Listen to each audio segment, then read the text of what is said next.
ஓம் சாந்தி. 23/2/2026 காலை முரளி பாப்தாதா மதுபன். சாராம்சம். இனிய குழந்தைகளே, இந்த சங்கம யுகமே எழுச்சிக்கான யுகமாகும். அனைவருமே இந்த யுகத்தில் நன்மை அடைகிறார்கள். இதனாலேயே உங்கள் எழுச்சிக்கான ஸ்திதியில் அனைவருக்குமே நன்மை உள்ளது என கூறப்பட்டுள்ளது. கேள்வி: பாபா ஏன் பிராமண குழந்தைகள் அனைவரையும் பெரிதும் பாராட்டுகிறார்?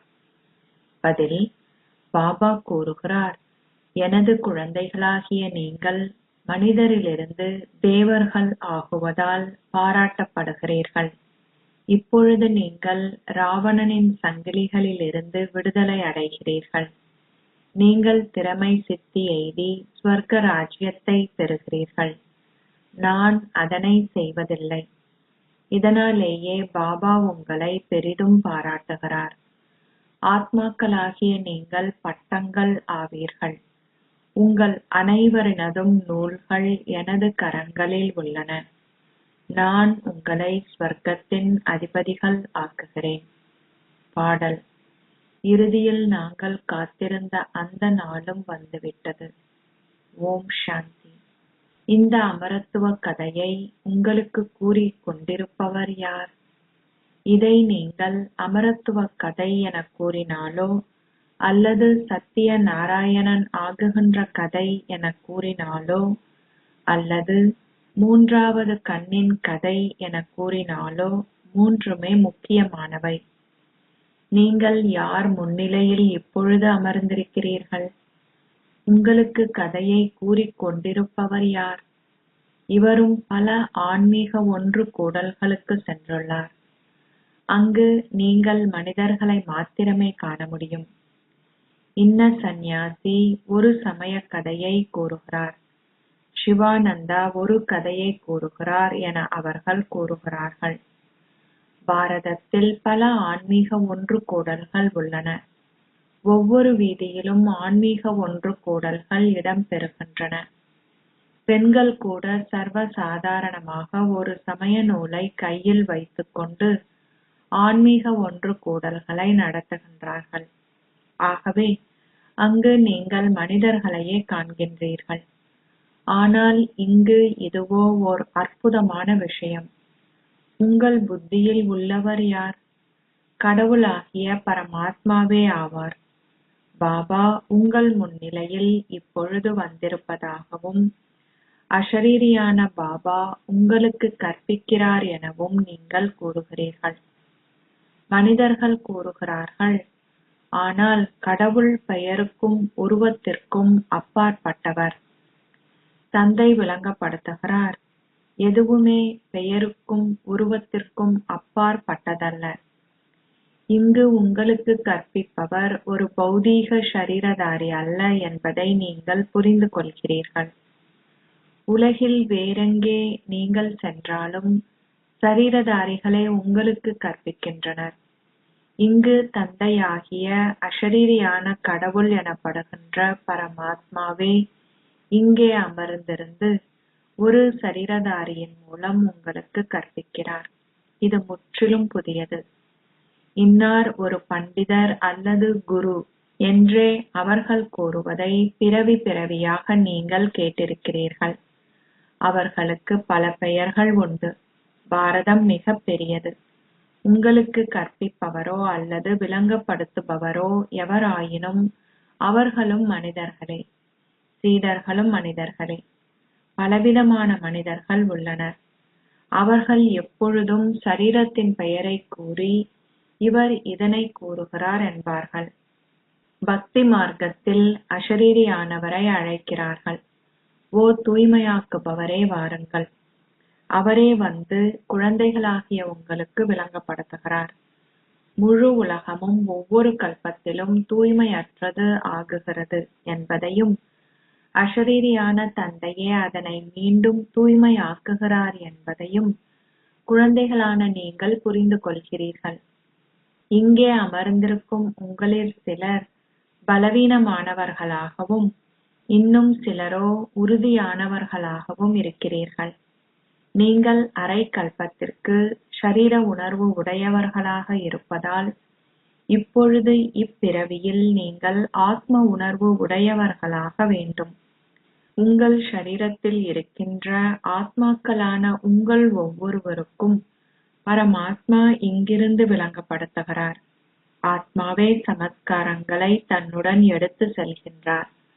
ஆத்மாவே தனது அங்கங்களினூடாக நான் இன்னார் என கூறுகிறார். எவ்வாறாயினும் எவரும் ஆத்ம உணர்வில் இருப்பதில்லை. பாரதத்தில் சூரிய வம்சத்திற்கும் சந்திர வம்சத்திற்கும் உரியவர்களாக இருந்தவர்களே இந்த நேரத்தில் வந்து பிராமணர்களாகி பின்னர் தேவர்கள் ஆகுவார்கள் என தந்தை விளங்கப்படுத்துகிறார். மனிதர்களுக்கு சரீர உணர்வு என்னும் பழக்கம் உள்ளது. அவர்கள் ஆத்ம உணர்வில் இருப்பதை மறந்து விடுகிறார்கள். இதனாலேயே தந்தை மீண்டும் மீண்டும் கூறுகிறார், ஆத்ம உணர்வு உடையவர்கள் ஆகுங்கள். ஆத்மாவே வெவ்வேறு ஆடைகளை ஏற்று தனது பாகத்தை நடிக்கிறார். இவையே அவரது அங்கங்கள். இப்பொழுது தந்தை குழந்தைகளுக்கு கூறுகிறார், மன்மனா பவ் ஆகுங்கள். கீதையை மட்டும் கற்பதால் எவராலுமே ராஜ்ய பாக்கியத்தை பெற முடியாது. இந்நேரத்தில் நீங்கள் திரிகால தரிசி ஆகுகிறீர்கள். பகலுக்கும் இரவுக்கும் இடையிலான வேறுபாடு உள்ளது. தந்தை விளங்கப்படுத்துகிறார், நான் உங்களுக்கு ராஜயோகம் கற்பிக்கிறேன். ஸ்ரீ கிருஷ்ணர் சத்திய யுகத்தின் இளவரசர். சூரிய வம்சத்து தேவர்களுக்கு இந்த ஞானமில்லை. இந்த ஞானம் மறைந்துவிடும். இந்த ஞானம் சர்க்கதியை அடைவதற்கானது. சத்திய யுகத்தில் எவரும் சீரழிவில் இருப்பதில்லை. அது சத்திய யுகம். இது இப்பொழுது கலியுகமும் ஆகும். பாரதத்தில் முதலில் 8 பிறவிகள் சூரிய வம்சத்திலும் பின்னர் சந்திர வம்சத்தில் 12 பிறவிகளும் உள்ளன. இப்பொழுது உங்களுடைய இந்த ஒரு பிறவியே அனைத்திலும் அதி சிறந்தது. நீங்களே பிரஜாபிதா பிரம்மாவின் வாய்வழி தோன்றல்கள். இதுவே அதி மேன்மையான பிராமண தர்மம். தேவ தர்மத்தை அதி மேன்மையான தர்மம் என அழைக்க முடியாது. பிராமண தர்மமே அனைத்திலும் அதி மேன்மையானது. தேவர்கள் தங்கள் வெகுமதியையே அனுபவிக்கிறார்கள். இந்நாட்களில் பல சமூக சேவையாளர்கள் உள்ளனர். ஆன்மீக சேவையே உங்களது பணியாகும்.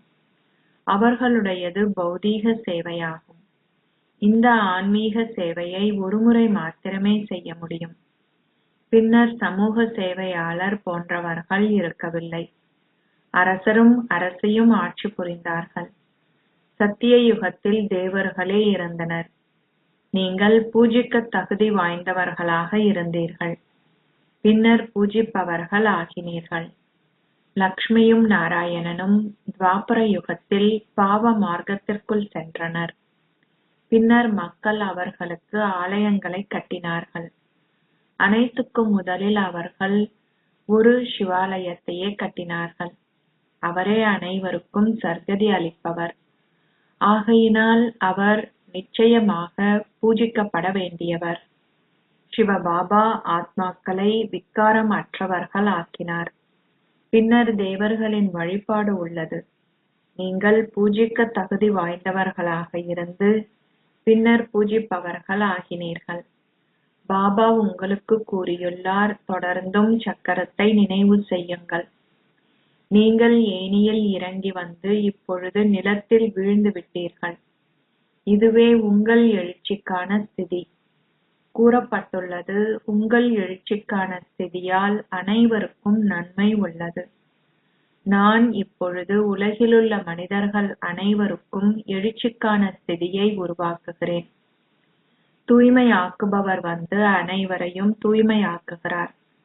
உங்களது எழுச்சிக்கான ஸ்திதியின் பின்னர் சலம் இருந்த பொழுது ஏனைய ஆத்மாக்கள் அனைவரும் முக்தி தாமத்தில் இருந்தனர்.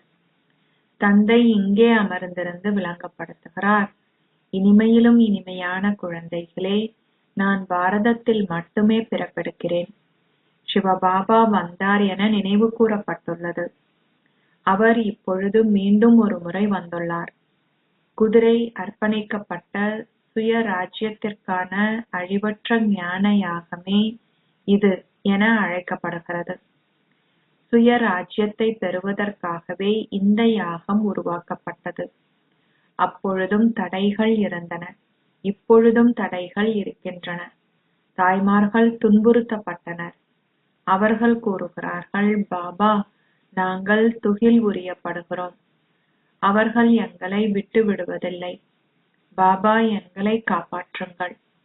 அவர்கள் திரௌபதி எவ்விதம் காப்பாற்றப்பட்டாள் என காட்டியுள்ளார்கள். நீங்கள் 21 பிறவிகளுக்கான உங்கள் ஆஸ்தியை பெறுவதற்கு எல்லையற்ற தந்தையிடம் வந்திருக்கிறீர்கள். நீங்கள் நினைவு யாத்திரையில் நிலைத்திருந்து உங்களை தூய்மையாக்குகிறீர்கள்.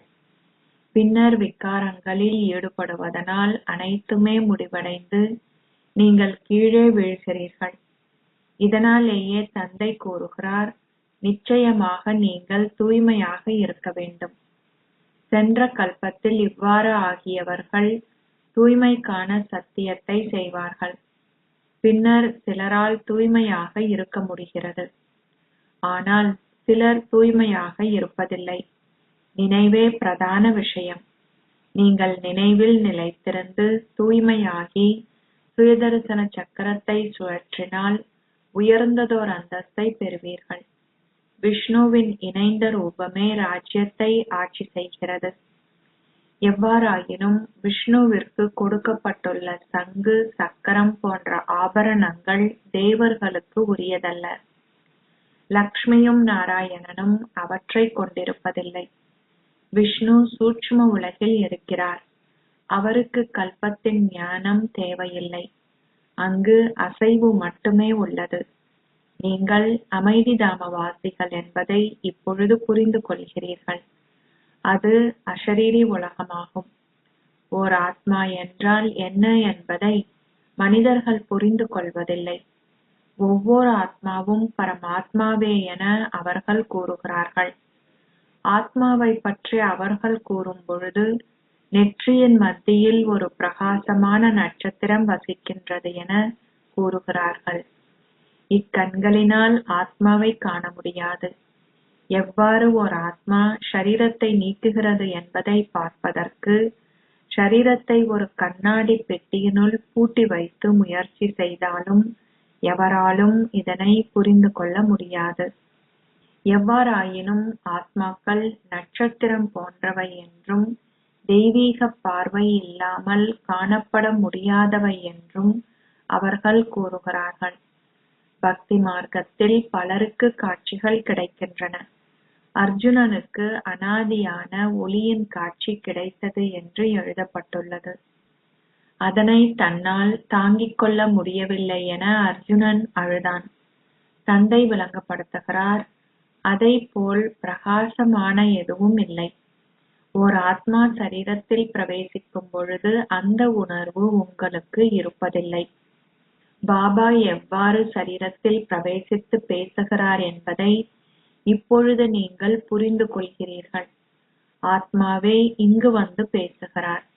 இவை அனைத்தும் நாடகத்தில் நிச்சயிக்கப்பட்டது. இதில் எவரதும் சக்தி உள்ளது என்ற கேள்விக்கே இடமில்லை. ஆத்மா தனது சரீரத்தை விட்டு வேறெங்கும் செல்வதில்லை. அது காட்சிக்கான விஷயமே. அது ஓர் அற்புதமான விஷயம். தந்தை கூறுகிறார், நான் சாதாரண சரீரம் ஒன்றிலேயே பிரவேசிக்கிறேன். அவர்கள் ஆத்மாவை அழைக்கிறார்கள். முன்னர் அவர்கள் சரீரத்தை விட்டு நீங்கிய ஓர் ஆத்மாவை வரவழைத்து பின்னர் அவரிடம் கேள்விகளை கேட்பார்கள். இப்பொழுது அனைவரும் தமோபிரதான் ஆகிவிட்டனர். தந்தை தூய்மையற்றவர்களை தூய்மையாக்குவதற்கு வருகிறார். அவர்கள் 84 பிறவிகளை பற்றி பேசுகிறார்கள். ஆகையினால் முதலில் வந்தவர்கள் நிச்சயமாக 84 பிறவிகள் எடுத்திருக்க வேண்டும் என்பது புரிந்து கொள்ளப்பட வேண்டும். அவர்கள் 100,000கணக்கான வருடங்களை பற்றி பேசுகிறார்கள். தந்தை இப்பொழுது விளங்கப்படுத்துகிறார், நான் உங்களை ஸ்வர்க்கத்திற்கு அனுப்பினேன். நீங்கள் அங்கு சென்று ஆட்சி செய்தீர்கள். பாரத மக்களாகிய நீங்கள் ஸ்வர்க்கத்திற்கு அனுப்பப்பட்டீர்கள். உங்களுக்கு சங்கம யுகத்தில் ராஜயோகம் கற்பிக்கப்பட்டது. தந்தை கூறுகிறார், நான் ஒவ்வொரு கல்பத்தின் சங்கம யுகத்தில் வருகிறேன். அவர்கள் பின்னர் கீதையில் ஒவ்வொரு யுகத்திலும் அவர் வருகின்றார் என எழுதியுள்ளனர். எவ்வாறு ஏணியில் கீழிறங்கி பின்னர் எவ்வாறு மேலே ஏறுகிறீர்கள் என்பதை இப்பொழுது நீங்கள் புரிந்து கொள்கின்றீர்கள். எழுச்சிக்கான ஸ்திதியும் பின்னர் வீழ்ச்சிக்கான ஸ்திதியும் உள்ளன. இது இப்பொழுது சங்கம யுகம். அனைவருக்குமே இது எழுச்சிக்கான ஸ்திதியை கொண்ட யுகமாகும்.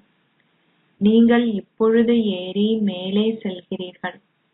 பின்னர் நீங்கள் ஸ்வர்க்கத்தில் உங்கள் பாகங்களை நடிப்பதற்கு கீழே இறங்குவீர்கள். சத்திய யுகத்தில் வேறெந்த சமயங்களும் இருக்கவில்லை. அது விக்காரமற்ற உலகம் என கூறப்பட்டது. பின்னர் தேவர்கள் பாவ மார்க்கத்திற்கு சென்றதுடன் அனைவருமே விக்காரம் உள்ளவர்களாக தொடங்கினார்கள். அரசர் அரசி எவ்வழியோ அவ்வழியே பிரஜைகளும் சென்றார்கள். தந்தை விளங்கப்படுத்துகிறார், ஓ பாரத மக்களே, நீங்கள் விக்காரமற்ற உலகில் இருந்தீர்கள். இப்பொழுது அது விக்கார உலகம் ஆகும். அங்கு இப்பொழுது எண்ணற்ற சமயங்கள் உள்ளன. ஆனால் தேவ தர்மம் இல்லை. தேவ தர்மம் இல்லாத பொழுதே அது நிச்சயமாக மீண்டும் ஒரு முறை ஸ்தாபிக்கப்படும். தந்தை கூறுகிறார், நான் வந்தே ஆதி சனாதன தேவி தேவதா தர்மத்தை பிரம்மா மூலம் ஸ்தாபிக்கின்றேன். அவர் இதனை இங்கேயே செய்வார் இல்லையா? அவர் இதனை சூட்சும உலகில் செய்ய மாட்டார். பிரம்மா மூலமே ஆதி சனாதன தேவி தேவதா தர்மம் படைக்கப்பட்டது என எழுதப்பட்டுள்ளது. நீங்கள் தூய்மையானவர்கள் என இந்நேரத்தில் அழைக்கப்படுவதில்லை. நீங்கள் தூய்மை ஆகுகிறீர்கள். அதற்கு காலம் எடுக்கின்றது. எந்த சமய நூலிலும் எவ்வாறு நீங்கள் தூய்மையற்றவர்களிலிருந்து தூய்மையானவர்கள் ஆகுகிறீர்கள் என எழுதப்படவில்லை. உண்மையிலேயே புகழ் அனைத்தும் தந்தை ஒருவருக்கே உரியது. அந்த தந்தையை மறந்ததனாலேயே நீங்கள் அனாதைகளாகி தொடர்ந்தும் சண்டை பிடிக்கிறீர்கள். மக்கள் வினவுகிறார்கள், எவ்வாறு அனைவரும் ஒற்றுமையாகி ஒன்றாகுவார்கள்? அவர்கள் அனைவரும் சகோதரர்கள். பாபா அனுபவசாலி. இவர் அனைத்து வகையான பக்தியையும் செய்துள்ளார். இவர் அதிக எண்ணிக்கையான குருமாரை ஏற்றிருந்தார். தந்தை கூறுகிறார், அவர்கள் அனைவரையும் துறவுங்கள். நீங்கள் என்னை கண்டடைந்து விட்டீர்கள். அனைவருக்கும் சர்க்கதி அளிப்பவரே சத் ஸ்ரீ அக்கால். சத்தியமானவரும் அதி மேன்மையானவரும் அமரத்துவமானவரும் என நீங்கள் அவரை அழைக்கிறீர்கள். மக்கள் இவற்றை பெருமளவு வாசிக்கிறார்கள். ஆனால் அதன் அர்த்தத்தை புரிந்து கொள்வதில்லை. தந்தை விளங்கப்படுத்துகிறார், அனைவரும் இப்பொழுது தூய்மையற்றவர்களே. பின்னர் தூய உலகம் உருவாக்கப்படும். பாரதம் மட்டுமே அழிவற்றது. பாரதம் என்றுமே அழிவதில்லை என்றோ அல்லது முழுமையான பிரளயம், முழு விநாசம் ஒரு பொழுதுமே ஏற்பட போவதில்லை என்பதோ எவருக்கும் தெரியாது. ஸ்ரீ கிருஷ்ணர் கடலில் அரச நிலையில் மிதந்து வந்தாரென அவர்கள் காட்டுகிறார்கள். ஒரு குழந்தையால் அரச நிலையில் மிதந்து வர முடியாது. தந்தை விளங்கப்படுத்துகிறார், நீங்கள் கருப்பை மூலம் மிக சௌகரியமாக பிறப்பெடுப்பீர்கள். அங்கு கருப்பையானது ஒரு மாளிகை என கூறப்படுகிறது. ஆனால் இங்கோ கருப்பை ஒரு சிறை எனப்படுகிறது. சத்திய யுகத்தில் கருப்பை ஒரு மாளிகையை போன்றது. ஆத்மா தான் ஒரு சரீரத்தை நீக்கி வேறொரு சரீரத்திற்கு செல்கின்ற காட்சியை முற்கூட்டியே காண்பார். அங்கு அவர்கள் ஆத்ம உணர்வில் இருக்கின்றனர். மனிதர்களுக்கு படைப்பவரையோ படைப்பின் ஆரம்பம் மத்தி இறுதியையோ தெரியாது. தந்தையே ஞானக் கடல் என்பது உங்களுக்கு இப்பொழுது தெரியும். நீங்கள் மாஸ்டர் கடல்கள். தாய்மார்களாகிய நீங்கள் நதிகளும் சகோதரர்கள் இந்த ஞான ஏரிகளும் ஆவார்கள். அவர்கள் இந்த ஞான நதிகள், நீங்கள் ஏரிகள். அங்கு இல்லற பாதை உள்ளது. உங்கள் ஆசிரமம் தூய இல்லற பாதைக்கு உரியதாக இருந்தது. அது இப்பொழுது தூய்மையற்ற இல்லற பாதையாக உள்ளது. தந்தை கூறுகிறார், நீங்கள் ஆத்மாக்கள் என்பதை எப்பொழுதும் நினைவு செய்யுங்கள். ஒரேயொரு தந்தையையே நினைவு செய்யுங்கள். பாபா உங்களுக்கு கட்டளை இட்டுள்ளார், சரீரதாரி எவரையும் நினைவு செய்யாதீர்கள். நீங்கள் உங்களது கண்களால் காண்பவை யாவும் அழிக்கப்படவுள்ளன. இதனாலேயே தந்தை கூறுகிறார், மன்மனா பவ் மதியாஜி பவ். இந்த மயானத்தை தொடர்ந்தும் மறந்துவிடுங்கள். மாயையின் புயல்கள் பல வரும். நீங்கள் அவற்றை இட்டு பயப்படாதீர்கள். பல புயல்கள் வரும். ஆனால் உங்கள் பௌதீக அங்கங்களால் பாவச் செயல்களை செய்யாதீர்கள். நீங்கள் தந்தையை மறக்கும் பொழுதே புயல்கள் வருகின்றன. இந்த நினைவு யாத்திரை ஒருமுறை மாத்திரமே இடம்பெறுகிறது. அந்த யாத்திரைகள் மரண பூமிக்கு உரியவை. இந்த யாத்திரை அமரத்துவமான பூமிக்கு இட்டு செல்கின்றது. தந்தை கூறுகிறார், சரீரதாரி எவரையும் நினைவு செய்யாதீர்கள். சிவ ஜெயந்தியை முன்னிட்டு குழந்தைகள் அநேக தந்திகள் அனுப்புகிறார்கள். தந்தை கூறுகிறார், உங்களுக்கும் அதுவே பொருந்துகின்றது. தந்தை குழந்தைகளான உங்களையும் பாராட்டுகிறார். உண்மையில் நீங்கள் மனிதர்களிலிருந்து தேவர்களாக மாறுவதாலேயே பாராட்டப்படுகிறீர்கள். பின்னர் திறமை சித்தி எய்துபவர்கள் அதிக புள்ளிகள் பெற்று உயர்ந்ததோர் அந்தஸ்தை பெறுகிறார்கள். நீங்கள் இப்பொழுது ராவணனின் சங்கிலிகளிலிருந்து விடுபட்டுள்ளதால் தந்தை உங்களை பாராட்டுகிறார். ஆத்மாக்கள் அனைவரும் பட்டங்கள் போன்றவர்கள். அனைவரின் நூல்களும் தந்தையின் கரங்களிலேயே உள்ளன. அனைவரையும் திரும்பவும் தன்னுடன் அவர் அழைத்து செல்வார். அவரே அனைவருக்கும் சர்க்கதியை அருள்பவர். ஆனால் நீங்கள் ஸ்வர்க்க ராஜ்யத்தை பெற முயற்சி செய்கிறீர்கள். அச்சா, இனிமையிலும் இனிமையான அன்புக்குரிய, எப்போதோ தொலைந்து இப்போது கண்டெடுக்கப்பட்டிருக்கும் குழந்தைகளுக்கு உங்கள் தாய் தந்தையாக இருக்கும் பாப்தாதாவின் அன்பும் நினைவுகளும் காலை வந்தனங்களும். ஆன்மீக தந்தை ஆன்மீக குழந்தைகளுக்கு நமஸ்தே சொல்கிறார். ஆன்மீக குழந்தைகள் ஆன்மீக தந்தைக்கு நமஸ்தே சொல்கின்றனர். தாரணைக்கான சாராம்சம். 1. திறமை சித்தி எய்துவதற்கு சரீரதாரி எவரையுமன்றி ஒரேயொரு தந்தையை நினைவு செய்யுங்கள். உங்கள் கண்களால் நீங்கள் பார்க்கின்ற அனைத்தையும் பார்த்தும் பார்க்காதிருங்கள். 2. நீங்கள் அமரத்துவ பூமிக்கு யாத்திரை செல்கின்றீர்கள். ஆகவே நீங்கள் மரண பூமியின் எதனையுமே நினைவு செய்யக்கூடாது. உங்கள் பௌதீக அங்கங்கள் மூலம் எந்த பாவச் செயல்களையும் செய்யாதிருப்பதில் கவனம் செலுத்துங்கள். ஆசீர்வாதம். நீங்கள் இந்த கற்பித்தல்களால் நிரம்பியவராகி தகுதி வாய்ந்த ஆற்றலுள்ள ஆசிரியர் என்ற உங்களின் ரூபத்தினால் மற்றவர்களுக்கு கற்பிப்பீர்களாக. தகுதி வாய்ந்த ஆற்றலுள்ள ஆசிரியர்கள் தமது சொந்த ரூபங்களால் கற்பிப்பவர்கள் எனப்படுகிறார்கள். அவர்களின் ரூபங்கள் கற்பித்தல்களால் நிரம்பி இருக்கும். அவர்கள் பார்க்கின்ற செயல்படுகின்ற விதமே மற்றவர்களுக்கு கற்பிக்கும். சாக்கார் ரூபத்தை நீங்கள் கண்டீர்கள். அவரின் ஒவ்வொரு அடியும் ஒவ்வொரு செயலும் ஆசிரியர் என்ற ரூபத்தால் நடைமுறையில் செய்யப்பட்டன. வேறு வார்த்தைகளில் சொன்னால் அதை தெய்வீக செயல் என்றே நீங்கள் அழைப்பீர்கள். மற்றவர்களுக்கு வார்த்தைகளால் கற்பிப்பது பொதுவான விஷயம். ஆனால் அனைவரும் ஓர் அனுபவத்தை பெறவே விரும்புகிறார்கள். உங்களின் மேன்மையான செயல்களின் சக்தியாலும் மேன்மையான எண்ணங்களின் சக்தியாலும் அனைவருக்கும் ஓர் அனுபவத்தை வழங்குங்கள். ஸ்லோகம். உங்களின் எண்ணங்களில் வெற்றி பெறுவதற்கு தொடர்ந்து ஆத்மாவின் சக்தியுடன் பறந்து கொண்டே இருங்கள்.